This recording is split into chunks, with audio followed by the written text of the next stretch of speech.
Olá, queridos alunos. Aqui quem fala é o professor Vitor Hugo e a partir de agora nossas aulas de sociologia serão comigo. Então essa é a nossa primeira aula, assunto relações de poder e sociedade. Então nós estamos seguindo o conteúdo programático da apostila. Acompanhem lá na apostila de vocês, conteúdo relações de poder e sociedade.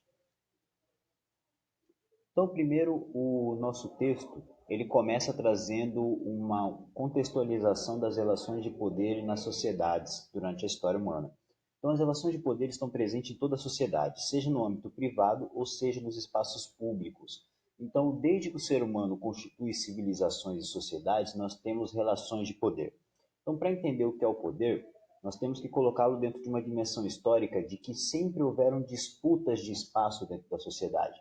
E isso acontece entre todos os indivíduos. E isso acaba gerando ali relações de dominação, ou seja, alguns indivíduos dentro de uma sociedade acabam dominando outros. E essas relações que fazem com que uns dominem outros e que fazem com que alguns aceitem essa dominação é o que nós chamamos de relação de poder. Então, relação de poder é uma relação entre a capacidade de alguns indivíduos dentro de uma sociedade agir e de gerar efeitos e comportamentos de outros indivíduos e essa relação entre a aceitação desse poder, desse efeito sobre aqueles que são afetados por esse poder. Então, é isso basicamente a definição de poder da sociologia, e nós vamos trabalhar com essa definição, com os conceitos aí de Pierre Bourdieu, Norberto Bobbio e Max Weber. Então, começando aí com Pierre Bourdieu, com um dos conceitos mais importantes sobre a questão da relação sociológica com o conceito de poder. Então, primeiro, o sociólogo Pierre Bourdieu, ele elabora o conceito de violência simbólica, ou seja, para ele as relações de poder, depois do período moderno, das revoluções francesas, industrial e das mudanças que o mundo moderno acabou passando, nós tivemos aí novas relações de poder. Dois exemplos clássicos de violência simbólica nos ajudam a entender o conceito de Pierre Bourdieu. O primeiro deles é a questão da relação da escravidão e do racismo.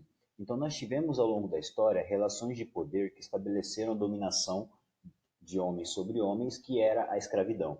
E essa dominação ela acabou no período moderno, mas uma dominação simbólica permaneceu, que é o racismo.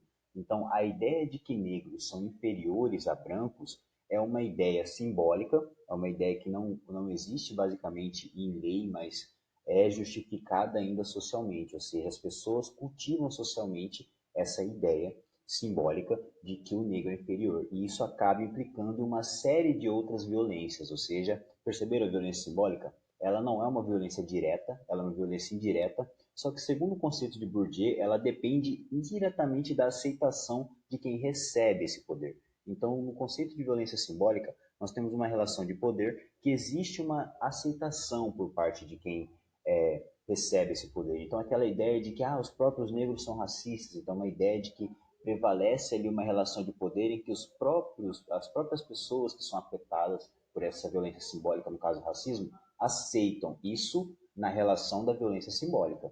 Ou seja, de que, em grande parte, há sempre uma aceitação do ponto de vista de que ou foi sempre assim, ou existe parte da sociedade que concorda com esse pensamento.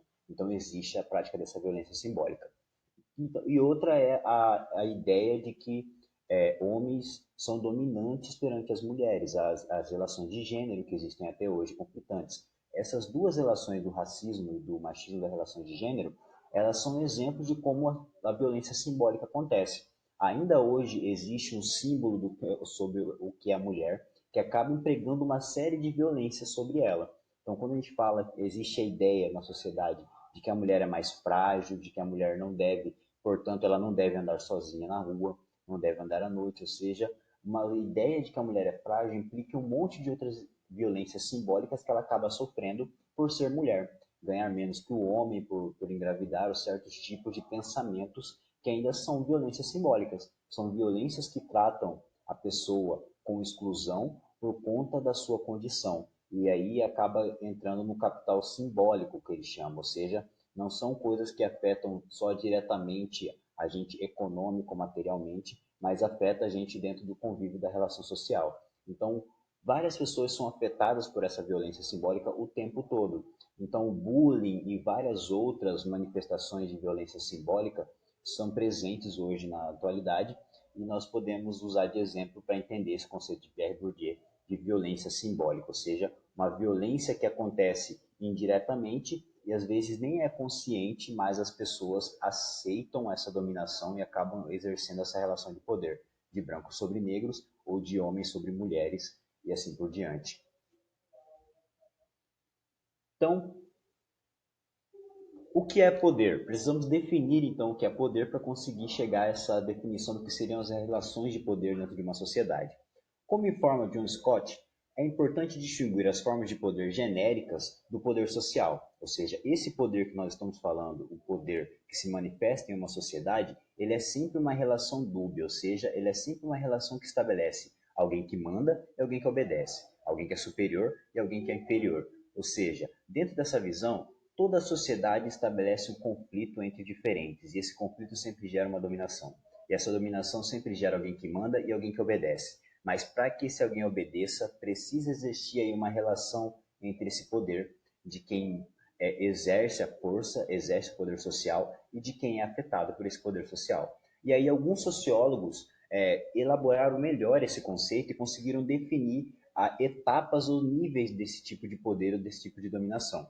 E aí nós vamos usar dois teóricos fundamentais. O primeiro é o texto da leitura complementar, que o nosso texto nos apresenta, que é uma leitura de um texto do Norberto Bobbio. Esse texto do Norberto Bobbio, ele nos traz a ideia de que a palavra poder designa a possibilidade de agir ou de produzir efeito, como nós temos definido até agora. Então, o poder, ele determina o comportamento social. Então, o poder, ele no período moderno, no período que nós estamos vivendo agora, o poder não necessariamente está na mão de uma pessoa. Existem diversos agentes do poder, ou seja, diversas pessoas que partilham alguma parcela desse poder. Exemplo, o poder social pode ser a capacidade de um pai dar ordem ao filho. Ou seja, no âmbito privado familiar, nós podemos ter um exercício de poder. O seu pai pode determinar que hora você pode chegar em casa, ou que tipo de conteúdo você pode assistir, com quem você pode ou não pode andar. E o governo também tem uma capacidade de poder sobre nós cidadãos, né? Nós estamos passando por um período em que existe restrição social e existem leis municipais, estaduais e nacionais que determinam até quando a gente pode ou não pode andar, né? O período que a gente pode estar na rua, que lugares a gente pode frequentar. Então, nós estamos, nesse momento, sofrendo um exercício desse poder que o governo tem sobre nós, cidadãos, de nos dar ordens que determinam o nosso comportamento, por conta da nossa aceitação. Nós só respondemos positivamente à ordem do governo porque nós acreditamos que as leis são justas e que o regime democrático é o melhor regime, nós sustentamos a ideia desse governo, então nós precisamos aí respeitar as ordens e as determinações desse poder. E aí, o poder, outro exemplo, o poder do médico a diz respeito à saúde. Nós temos a outra determinação, que é as determinações da Organização Mundial da Saúde, ou seja, nós temos um órgão que ele não necessariamente representa um país, mas ele representa a autoridade médica, ou seja, os especialistas nesse assunto. E aí é um outro tipo de autoridade. Essa autoridade não é a autoridade do meu pai, não é a autoridade do meu governo, é a autoridade de um conjunto de cientistas que têm o conhecimento técnico-científico para determinar a que nível está a pandemia, a que nível nós estamos de segurança médica e sanitária. Então, e outra, a influência que tem entre o empregador e o empregado, ou seja, a influência do poder econômico que tem quem dá o emprego à pessoa e quem é empregado pela pessoa. Existe um certo tipo de poder e de influência entre alguém que é patrão de alguém, de outra pessoa. Ela exerce algum poder, alguma influência sobre aquela pessoa, sobre o comportamento dela. E por último exemplo que ele usa é o superior militar que dá ordens a um subordinado. Alguém que pode, inclusive, perder a vida. Imagina o tamanho do poder e da responsabilidade desse poder. Por que será que alguém obedece o superior, o comandante, que manda ele avançar, sendo que avançar pode significar perder a vida? Então, essas relações de poder, elas nos mostram quanto o poder ele é determinado também pela forma como quem reage ou quem sente o efeito desse poder aceita a dominação. Então, a gente aceita que nosso pai mande na gente, talvez porque é uma tradição, sempre foi assim, ou porque nosso pai é quem banca as coisas na nossa casa. A gente responde ao governo porque a gente vive uma constituição, então a gente aceita que a gente tem direitos e deveres. A gente tem ali, quando está dentro de um serviço militar, a obrigação de obedecer ao nosso superior.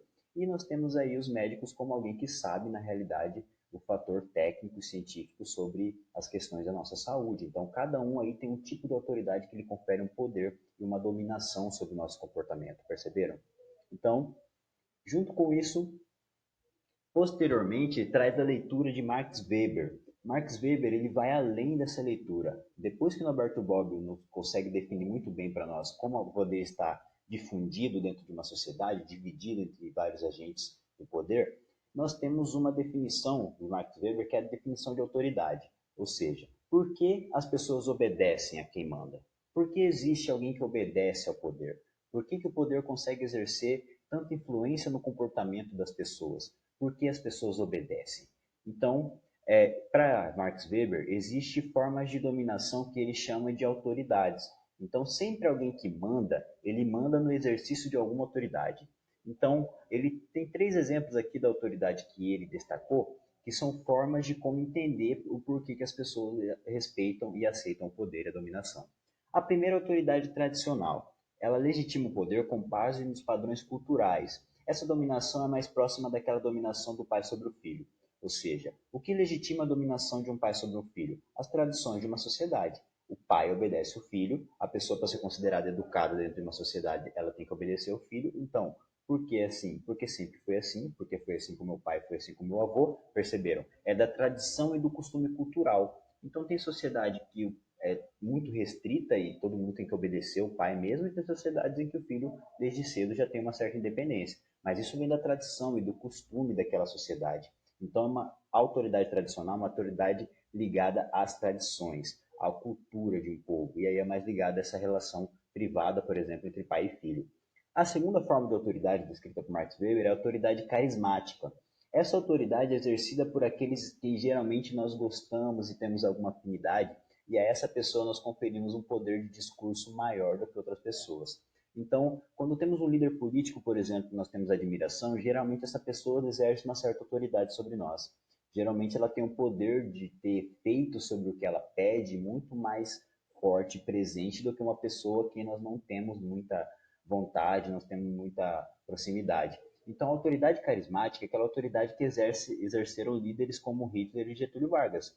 Por mais que Hitler propôs coisas medonhas e horrorosas, tinham pessoas apoiando, porque existia uma autoridade sobre a figura dele. O discurso dele convencia, as pessoas devotavam ali a sua confiança e colocavam ali a sua manifestação favorável à figura daquela pessoa, justamente porque ele era uma autoridade baseada no seu discurso, o que ele falava, o que ele prometia, o que ele dizia, acabava levando as pessoas a obedecê-lo. E por último, a autoridade racional ou legal. Essa autoridade ela está mais baseada no conhecimento técnico-científico. É a autoridade do médico que está falando para a gente ficar em casa para respeitar a quarentena, porque senão pode haver um aumento da curva epidemiológica, coisa que nós estamos ouvindo muito, justamente por conta de ser o quê? Uma autoridade racional. Então, o médico, ele exerce o poder de autoridade, e aí você vai no médico fazer uma consulta, e o médico ele te diz, não pode comer isso, isso, isso e isso, não pode fazer isso, isso e isso, tem que fazer isso, isso e isso. Por que, que ele pode falar para a gente fazer isso? Porque ele tem o conhecimento técnico e científico para dizer se aquilo vai fazer bem ou não à sua saúde. Então, esse tipo de autoridade legal é a autoridade exercida aí por nós professores, ou por médicos, ou advogados, aqueles que têm o conhecimento técnico sobre alguma área e por isso exerce algum poder e consegue determinar aí o que é ou não deve ser feito sobre uma questão importante da sociedade. Então, perceberam? Segundo Marx Weber, existe uma forma de entender por que as pessoas obedecem. Essa forma de entender é pela autoridade. Então, espero que tenha ficado claro o conceito de poder. O poder, então, é uma relação entre indivíduos que sempre ocorreu na sociedade, em que sempre prevalece uma dicotomia entre quem tem o poder e quem sofre a ação desse poder, e que esse poder ele sempre pressupõe uma aceitação, e que essa aceitação foi descrita pela sociologia como autoridade. E essas formas de autoridade são entendidas pela tradição, pelo conhecimento técnico-científico e pela forma como a sociedade se organiza, ou seja, nós temos relações de poder e violências simbólicas que se manifestam nesse poder e a sociologia nos ajuda a entender isso. Espero que tenha ficado bem entendido. Até as próximas aulas. Qualquer dúvida, entre em contato. Tamo junto, até a próxima. Fiquem em casa e se cuidem.